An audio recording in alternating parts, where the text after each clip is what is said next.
वह यहाँ से घर जाना चाहता था। बात यह है कि वह दोस्तों के सीमांत आंकड़ों से जुड़ा है। ताश खेलते समय वह केवल पास से देखता है। वैसे भी जब वह पार्टी में जाता है तो लोग उसकी ज्यादा परवाह नहीं करते, जिससे उसे लगता है कि उसके दोस्त उसे अनदेखा करते हैं। लेकिन जब लाओ ने देखा कि बंदूक अनलोडेड है तो उसने निडर होकर उसे उठा लिया। यदि आप खुश नहीं हैं, तो आप जा सकते हैं। पानी का सामना करने के बाद जुआन तेजी से चला गया। बाहर आने पर उसने राहत महसूस की। मास्क और कपड़े काम कर चुके थे।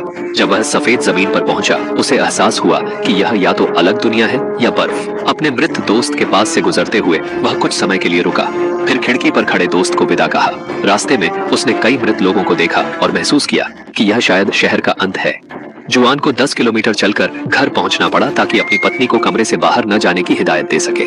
चलते समय उसने सीटी जैसी आवाज सुनी। उसने पीछे मुड़कर देखा, लेकिन कुछ नहीं था। जब उसने दूसरी सीटी सुनी तो उसे महसूस हुआ कि यह टेलीफोन पोल से टकराता एल्यूमिनियम था। यह एक झूठा अलार्म साबित हुआ और वह दोबारा आगे बढ़ा। कुछ देर बाद उसने साफ सुनी कई बार, वही सीटी सही था।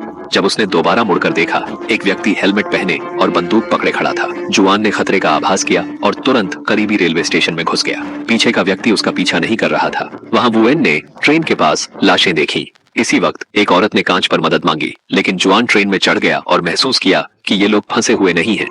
वह डरकर ट्रेन के पिछले कोने में छिप गया। बाद में वह झील और समुद्र की ओर भागने लगा। जुआन के पास ज्यादा विकल्प नहीं थे। उसने पानी की एक बोतल निकाली और लोगों ने पागल होकर इसे लेने की कोशिश की। 2 घंटे की यात्रा बाद जुआन अपने घर के पास पहुंचा। इमारत में घुसते वक्त उसने हेलमेट पहने एक मृत पिल्ले को देखा, जिसके शरीर पर प्लास्टिक की थैलियां बंधी हुई थीं। ऐसा लग रहा था जैसे पिल्ले पर कोई प्रयोग हो रहा था। गलियारे के अंदर से हथौड़ों से पीटने की आवाजें आ रही थीं। शायद कुछ लोग लूटपाट में लगे थे।